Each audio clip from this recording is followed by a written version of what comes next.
have you go ahead and raise your right hand. Do you swear or affirm any testimony you're about to give in the matter now pending before the court is the truth, the whole truth, and nothing but the truth, so help you God? I do. All right. And if you can start just by introducing yourself and tell us where you're employed. Sure. I'm Carolyn Knight, and I am the principal at Jefferson Middle School in Jefferson, Georgia. Okay. And what county is Jefferson Middle School in? Jackson County. Okay. Is it part of the Jackson County school system, or is it a separate It's school a system? separate city school system. Okay. And what grades are part of Jefferson Middle School? 6th through 8th. Okay. You said you're the principal there. How long have you been there? About 5 years. Okay. And tell us what you did before that. I was an assistant principal at the academy, part of our system, and I taught in the same building for 20-something years. Gotcha. And what grades is Jefferson Academy? 3 through 5. Okay. So I'm going to provide you some relevant excerpts of what's previously been tendered as State's Exhibit 131. These are Colt Gray's middle school, Jefferson Middle School records. And that's just if you need to reference those. So during the 2022-2023 school year, did Jefferson Middle School have a student named Colt Gray enrolled? We did. Okay. And who was listed as his parent or guardian for Colt Gray? Marcy and Colin? Colin, thank you. Gotcha. I was going to say Coley. His email address was Coley. So. Okay. So are you familiar with, did Colin Gray also go by Coley Gray? Was that his nickname? Correct. Okay. And kind of hitting on that, for Colin Gray specifically, what contact information did he provide? I'm not going to have you give us his phone number, but can you tell us what the email was? Yes, Coley.gray@yahoo. Okay. Did he also provide a cell phone number? He did, yes. Okay. And I see on the records it has kind of options, we're not going to pull it up, but options for how to contact people, parents in different situations. Can you kind of explain how that works when you register a student? Yeah, absolutely. When a parent registers a student, we give several options of the way they prefer to be contacted. Sometimes it's, for an emergency or attendance or behavior, but they can choose, they want an email or a cell phone call, that kind of thing. Okay, so I can kind of tell you it's going to be better to contact me by text message or phone call or email in different situations. Correct, because, yes. Yeah, you can go ahead and explain. I was just going to say, different people have different situations where they like their phone or their email best. Gotcha. We want people to be able to reach parents. Is that the goal Yes. of all that, is to effectively reach parents? Correct. Okay. So I'm going to refer you to the second page of this packet. And can you tell me what grade Colt Gray was enrolled in when he was at Jefferson Middle School? Yes, he was in 7th grade. And what were the dates that he was enrolled? He came in September, I think September 2nd, and was there till May 19th. Okay. And where did he transfer from? He transferred to us from West Jackson and transferred to Heyman Morris. Gotcha. So he was enrolled on September 2nd. What date did school start that year? A good bit earlier, July 29th. Okay. Now, going over to the third page of those records, not including the month before he enrolled, so not including up until September 2nd, during that 22-23 school year, how many days was Colt absent? Approximately 25 according to this, but there were different amounts for different periods too. So there are a few more in different situations. Okay, so is 25 kind of the lowest common Yeah. denominator, to use Correct. middle school terms, the lowest Yes. common denominator, but then different periods had different numbers? Exactly. Okay. So going over to the next page, I do want to talk about a few specific incidents that occurred while Colt was enrolled at your school. Sure. We're going to start with September 22nd of 2022. And can you tell us about that incident?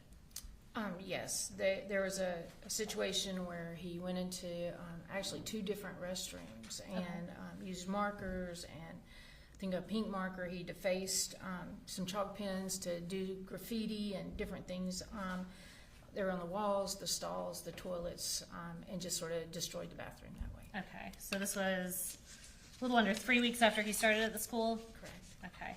And give me one moment, let me show this to them.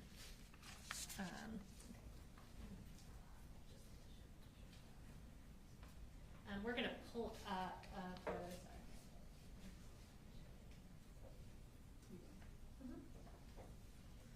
this should appear on the screen in front of you and behind you. So is that a picture of the some of the graffiti that he put on the walls? Yes, it is. Okay. And these are photographs from within 131? Yes, sir. Was the graffiti, I know you said it was in multiple areas, was it pretty extensive? It was. Okay, was it, like, what did y'all have to do to get that taken care of? It was, I actually had my husband come in and repaint and clean off things. Gotcha. That's a good husband. Yes, he is. And did y'all ever determine, so looking at this, did y'all ever determine what the wording was referencing or what it was or anything like that? Not really. Okay. We could not really find a common denominator there. Gotcha. Okay. So what was Colt's punishment for the graffiti in the bathrooms? He was in ISS for 4 days, and we invoiced his parents to help pay for the painting. Okay. Is ISS, is that in school suspension? It is. Okay. Now I'm going to jump over to, it's page 7 of what you have in front of you. Did you personally reach out to Marcy Gray by email about the vandalism? Yes. Okay. And was the defendant included on that email thread? Yes, she copied him on that thread, and then he replied back to it. Okay, so Colin Gray sent a response to the school about the vandalism? Yes. Okay. Now, after Colt began at Jefferson Middle School, I guess I'll start by asking you, what is Brittany Cohn's role at Jefferson Middle School? She is one of our school counselors. Okay. Did she make kind of a concerted effort to keep him on her radar? Yes, she Okay. often Invite him had to him call. eat lunch with her and talked, did a check-in with him. Okay. And is that kind of part of her role if she has a student that she feels needs extra attention? She tries to, you said, eat lunch with her and that kind of thing? Yes, we felt like he was struggling to fit in and needed a person to check up on him. Okay. And Brittany kind of filled that role when she Yes, could? with several students. But Okay, well, of course, yeah. And that being said, did Colt's attendance become an ongoing issue when he was enrolled at Jefferson? Absolutely. Okay. If a child has repeated unexcused absences, is that something that the school reaches out to the parent or parents about? Yes, we have a set policy at certain things for 5 days, 7 days, 10 days, that kind of thing. Okay. And tell me a little bit about what it was like for your school trying to make contact with the defendant and Marcy Gray about Colt's attendance. It was very difficult. The number that we had didn't work at times, and we could not always make contact. Okay. And I want to talk a little bit more about Colt's ongoing attendance issues and that communication. I'm going to reference, it starts on page 11 of that packet in front of you. Kind of talk me through the specific attempts to contact the defendant and Marcy about Colt's unexcused absences. And the time frame I'm referencing is October 28th of 22 through January 4th of 23. So about, I guess, a little over 2 months there. Sure. Mr. Cuddy is our attendance person and our student success coach, and he began at 5 unexcused absences, which is on our policy, and we could not get mom. The number was not in service. Okay. At 5, he calls for several days trying to get her. Called dad, could not get anybody there. Was asking for excuses, that kind of thing, medical excuses. On the 11th, he called Colt in and talked to him just to let him know that he didn't call him in. He called them and said he's been out 4 days. We wanted to check on him. The first, he called both parents, no answer from either parents. Both mailboxes were full and unable to leave messages. On the first, he also was at 7 unexcused absences, so he expressed concern and asked for medical excuses or parent notes when Colt returned to school. Okay. Was that one via email that he was reaching out at that Yes. point? And you Yes. said the first, is that November 1st of 2022? Yes, November 1st, sorry. Okay. November 2nd, he called both parents, no answer, mailboxes were full.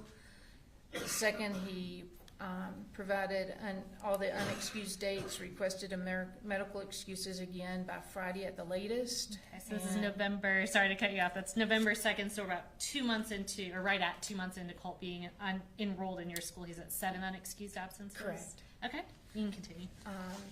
Also that day, defects called the school, and they were visiting the home, and the next day, all 3 of the siblings were back in school. Okay.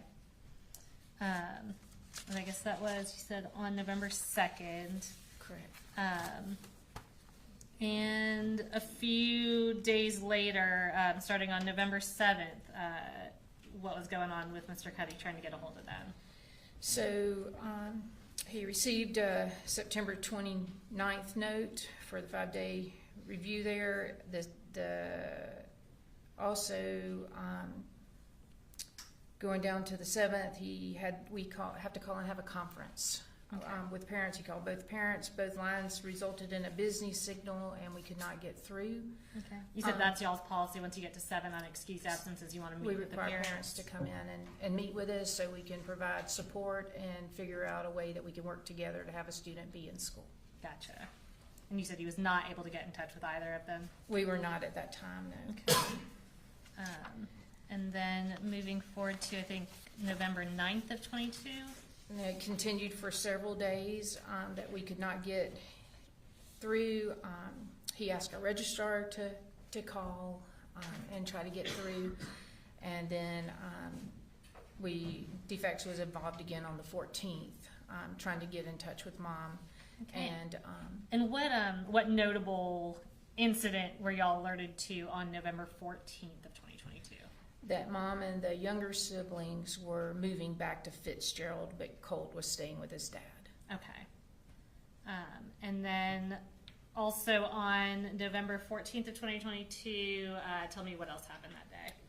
Mr. Cuddy and I, we were up to 10 absences, and we were not able to reach anyone, so we made a home visit. So you as the principal went out to the house to try to track this kid down? Absolutely, yes. Okay. And we did speak with Grandma that day. Okay. But did not make contact with Colt? We did not. Okay. And then going into the beginning of January, tell me about any communication or attempted communication there. Sort of the same thing. The phone number was disconnected or had been changed, and we could not reach Dad at all. And we requested that through email, we requested that he call and schedule a parent's attendance meeting with us. Okay. And it sounds like y'all are pretty thorough in your school district. I'm going to have you hop ahead in these reference materials in front of you to the page 17. And if you can kind of talk through, this is going to be the same time frame that we just talked through, November to the beginning of January, but sort of y'all's internal emails. You don't have to read it word for word, but just sort of what the correspondence was of what y'all were doing and what y'all were trying to accomplish. Yes, our school nurse was trying to get in contact with Colt's parents and was not able to. She talked to Mr. Cuddy, our attendance person, and he said, no, I've tried and I am trying, and just sort of listed through that mom's number was not in service, that he had emailed and still did not get an answer, and he'd called Dad and was not able to get an answer either. Okay. And then going over to the next page, on November 2nd, tell me about any email sent that day. He sent all of the unexcused dates, which were the first 5, and then he continued all the way through November 1st with all his 13 or so. Yeah, there's a whole lot there. Just a long list of dates. Is that what that is? Okay. And then jumping over to the page 20. And I'm having you skip around because I know email records have all the included prior things. So on page 20, tell me about those November 7th of 22 emails. Mr. Cuddy is saying there that he has yet to speak to a parent, multiple attempts. The kids have been back for 3 days with no notes, and he was asking if permission to send a note to the parents, or do we want to go ahead and do the home visit? Okay. And did he try again on that same date, November 7th, to reach out directly to Marcy Gray and Coley Gray via email? On the Yes, next he's the page? most thorough person I know, and he every day follows up and keeps records. So. So Mr. Cuddy's not going to drop the ball No, on he's this a kind of very stuff. big asset to my school. Yes. Gotcha. Did he give you an update on November 8th? And I'm looking at page 22. Yes, he did. And what was that update? Said he's also trying to contact parents and no success yet. Okay. And on the next page, 23, on November 8th of 2022, what did he communicate to you about how many times he had attempted? That's page 23, sorry. He trying to set up the 7-day, tried to contact almost 6 times since October 28th with Okay. no success, and letters had been sent. Okay. So we so- send certified letters at a certain point. Okay, so at this point you tried phone, email, and certified letters, and he had tried, was it one parent or both parents 6 times? Both parents. Okay. Going forward to November 9th on page 24, tell me what was documented between y'all on that day. Talked to both parents again. They're back. Kids were back in school. No letters had been sent. They wanted to. One thing we do sometimes when a parent won't answer their phone is to call the kid up and ask them to use their phone to call the parent. Okay. Because sometimes they may be able to reach a parent when we can't. So he asked if that's a good idea. Can we go ahead and do that? Gotcha. So in your experience, sometimes if you call, but then you call from the kid's phone, is that more effective? Exactly. Okay. I'm going to jump ahead to page 28. We're now at November 11th of 2022. And what was being discussed on that day? Mr. Cuddy asked Miss Dollar Registrar if she would reach out and try, and he mentioned that we're going to do a home visit if we can't get in touch because of so many absences and so much missed school. Okay. And I'll throw a bone for the court reporter is dial, D-I-A-L. Yes. Okay. And going over to page 30, this is actually still on November 11th. Tell us about those additional emails. He just says that he's asking Miss Dial to call, that we can't, no success for him, thought trying from different places might help us to reach, but we did not reach anybody at that time. Okay. And now we're going to go fast forward in time. So that was in mid-November. So on page 34, we are at the beginning of the spring semester, so January 5th of 2023. What did Mr. Cuddy tell you that day? He spoke with Colt's dad and got a new phone number Okay. on that day. And did he clarify, did he get that phone number? Did From Colin Gray Colt. provide that phone number? No, or? he got it from Colt. Okay, so Not Colin from was able to Colin, give it to yes. him. All right.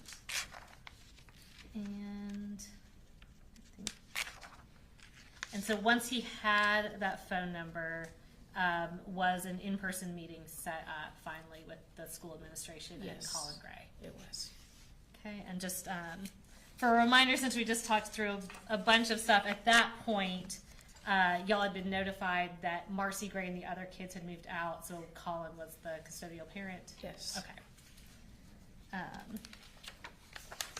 Let me catch up on my notes. Tell me about that meeting that y'all had. If you need to reference it, I think on page 14 are the notes from that meeting. Sure.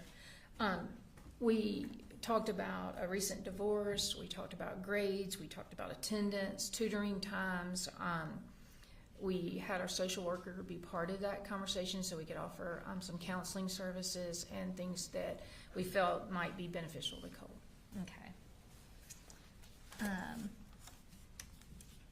Now, so that was, I'm sorry, what date did y'all have that in-person meeting? And that was page 14. I don't expect you to remember that. 111. Okay, so January 11th of 23. We had a lot of notes. A lot of notes, yes. And So that was January 11th. A few weeks later, did the school contact the defendant again on March 3rd of 2023?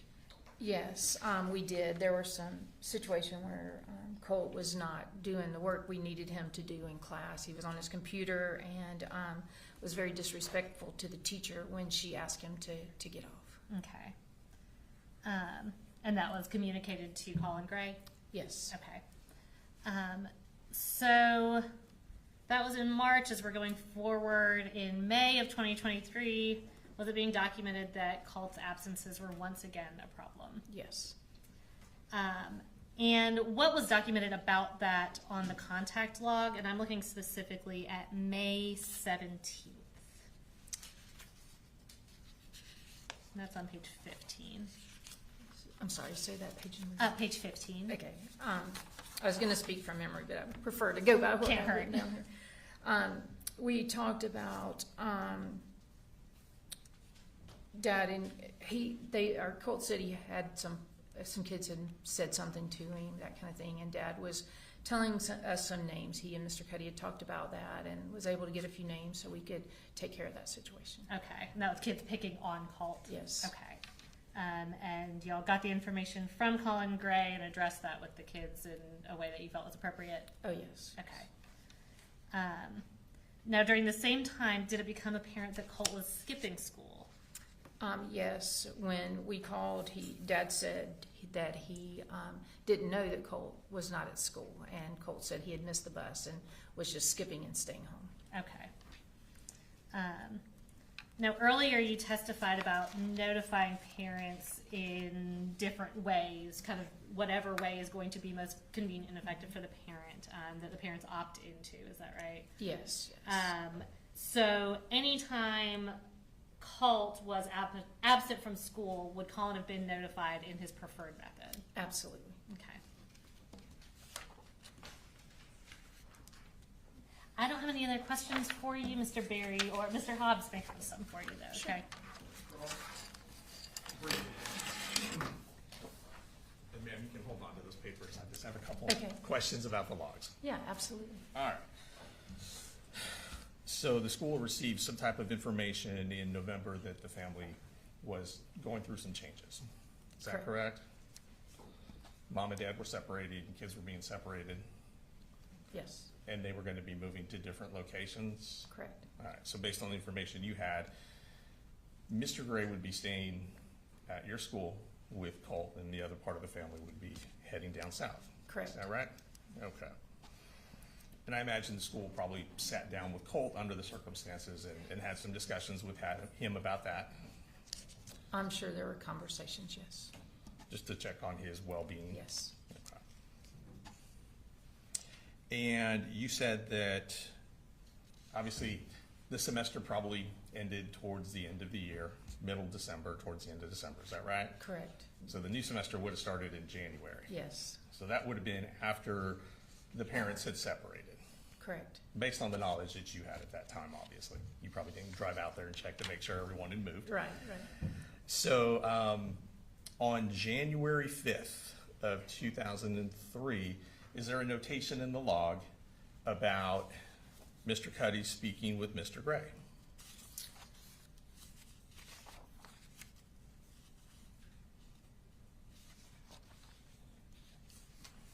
January the 5th, it says, at 11 absences, he spoke with Dad. He was pleasant, complimentary to our school, and he did want to meet with us. Okay. Is there any indication of why he wanted to meet with Mr. Cuddy in your school? To just let us know about their living situation. Okay. Are you aware if anything was discussed in order to, without telling me what was discussed, but were there any conversations had about how to assist Colt or make his school experience better for this new semester? We met as a team with Dad and talked about the absences and what we could do to help support him to make sure Colt was at school, yes. Okay. And also to ensure or at least improve the chances of Colt's success in school? Always, yes.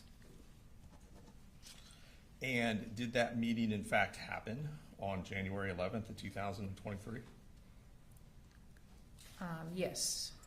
So Dad would have been present with Mr. Cuddy and probably several other members of the faculty as well. Yes. So kind of a team approach to make sure that Colt had the best chance of success in school. We have an attendance team that's set that meets in situations like that. Okay. And let's see, is there a notation on the 20th about how things had gone since you guys had that meeting? On January 20th from Mr. Cuddy. Is there any notation if there's been improvement or if things have gotten worse or how things are going? Yes, he said attendance had improved immensely, and Colt was positive and optimistic about the second semester, was working to pass his classes, and things were a little bit better. Okay, so this would have been in January after the change in his family circumstances, Yes. correct? And was there further contact with Dad on February 2nd? Yes, Was there further contact with Dad on March the 3rd? yes, And that's the incident you detailed about not doing With great in Grandma. school, but Dad and the school had a conversation, correct? well, for February 3rd, it was a conversation with Grandma. With Grandma, okay. And then an email would have been sent on March 3rd to Dad, is that correct? Correct. All right. And would there have been a meeting on May 1st of 2003? Would there have been a meeting with Dad or a phone call? I'm sorry, I'm flipping. Take your time, years. take your time. Yes. Dad encouraged him to come by and tell Mr. Cuddy the names of the classmates. Okay. And what about on the very next day, May 2nd? We followed up with the situation, and Ms. Shields was able to report to Mr. Colin that we had taken care of. Okay. And then is there a response from Mr. Colin Gray on May 17th?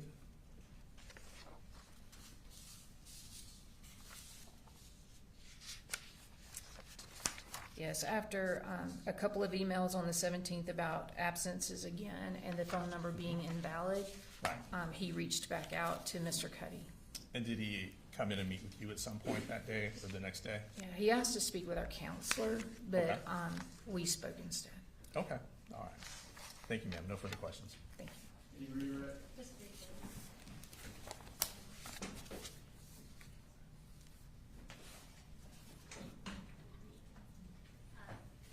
So you said that the counselor did not meet with Colin Gray. Why not?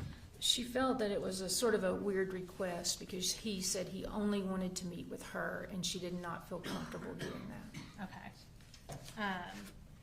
And to your knowledge, I know you said y'all discussed counseling, that kind of thing. To your knowledge, did the defendant follow up with counseling for Colt Gray? Not to my knowledge, no. Okay. And just to reiterate, that January 11th meeting that y'all all had together, was that the meeting that y'all set up after trying to get in Yes. touch with Colin Gray? So y'all have, how many students are at Jefferson Middle? About 1,025. Okay. And that being said, is this a situation that you have an independent recollection of? Very much so. And why is that? It stood out that over and over the attempts to call, Mr. Cuddy comes to my office every day and gives me an update on students and where we are and making the home visit and seeing the graffiti and knowing that Colt was troubled and needed some help. Okay. Nothing further. Thank you. Any further cross? Yes, yes. So with the further help and the other issues, I guess that would have been very concerning about these allegations of bullying that came up in January 23, or would have been later in 23? It was in toward the end of school in May, but they the really end of weren't. Bullying is somebody over time continuing to do things. These were just instances that were sort of isolated that we dealt with. And who did you speak to about that bullying? Did you speak with Mr. Colin Gray or was it someone else? About the The bullying. Actually, he shared the names with Mr. Cuddy. He shared the names with Mr. Cuddy. Okay, and in y'all's opinion, it didn't rise to the level of bullying? No, we treated it as bullying Okay. because we do not allow that. Okay. I just want to be clear because you said it didn't necessarily meet your definition, but you still treated it as bullying. We did. Okay. Just because Colt was struggling a little bit and we wanted to make sure he felt safe. And you had actually gotten that concern from his father as well? I believe Colt had spoken to Mr. Cuddy and then to Colin, and Colt didn't want to tell us any names, but he shared them with his dad. Okay, who then passed those on to you guys? Correct. Okay, thank you, ma'am. You're No welcome. further questions? Nothing further. All right, thank you, Nathan, for the, Thank you.